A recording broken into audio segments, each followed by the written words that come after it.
Hi students, today we will study one more muscle in the pectoral region, and that's pectoralis minor. Now, have you ever wondered, see, when you continuously sit on your mobile and scroll, so you are on your mobile and you scroll like this, have you observed your shoulder? It's moving forwards.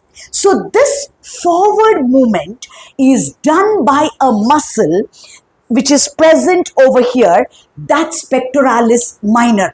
It just doesn't allow you to move your shoulder forwards. It also helps you to punch. It assists the serratus anterior to do this action called as protraction. Now, where is this pectoralis minor? Look at this picture over here. This huge muscle which is cut right now is being discussed in the previous video. This is pectoralis major. Cut open pectoralis major, just underneath the same, one small muscle is lying. This muscle is pectoralis minor. This is pectoralis minor. So we shall learn pectoralis minor now by drawing. So label, this is pectoralis minor, commonly asked in the exam. First we'll draw the bony points responsible for this. Start off with, now you know this is jugular notch, part of your sternum. This notch is for the clavicle. This notch is for the first costal cartilage. This notch is for the second costal cartilage. Then there is a joint here. So this is manubrium, part of sternum. Then this is for the third costal cartilage, fourth, fifth, sixth, seventh. Third, fourth, fifth, sixth, seventh. Then there is a joint. So this part is called as body of sternum. The lower part of the sternum is the xiphoid process. This is xiphoid process. Now, let us draw the clavicle here for understanding. This is the clavicle. So, this bone is clavicle. Now, beneath this, let us start with the costal cartilages. This is the first costal cartilage, second, third, fourth, fifth, sixth, seventh. Eighth will join the seventh, ninth will join the eighth, and 10th will join the ninth. We don't require it now, so I'm not drawing it right now. Now, this is the bony part. This is the first rib, second rib, third, fourth, fifth, sixth, and seventh. Now, these are the ribs. So, let us first number them.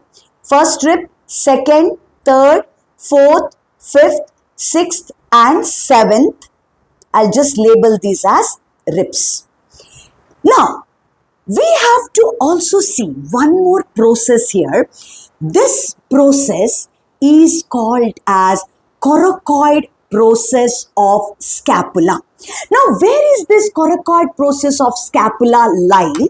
This lies just below, around 2.5 centimeter below the clavicle, lateral end of the clavicle. So, this part of the coracoid process is known as, this is medial border, or you can call it as margin, and upper surface of coracoid process. We'll only draw the coracoid process and not the entire scapula, because pectoralis minor is attached here.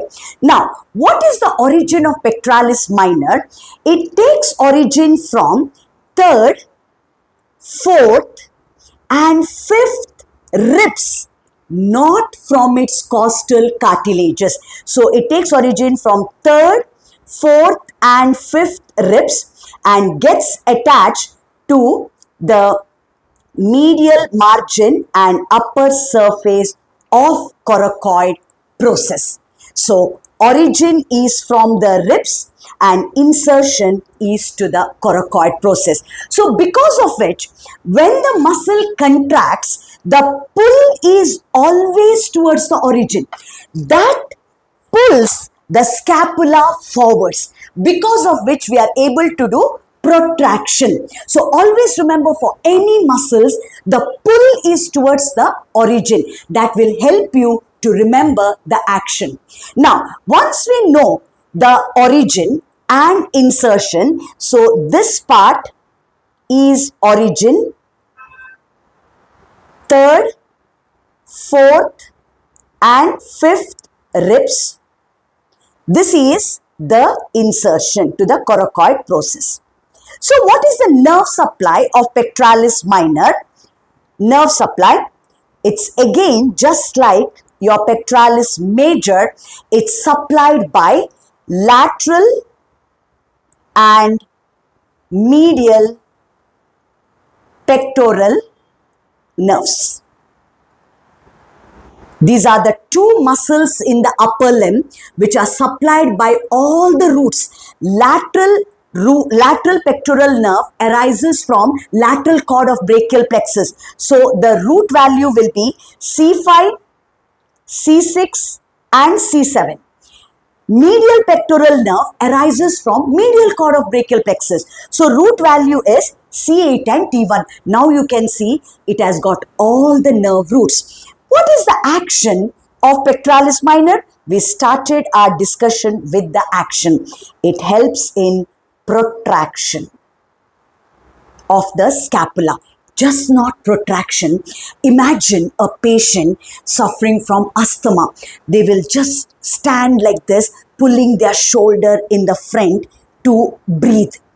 Or you see an athlete running and then just standing like this, trying to pull its shoulder in the front and breathe. That means it's an accessory muscle of respiration.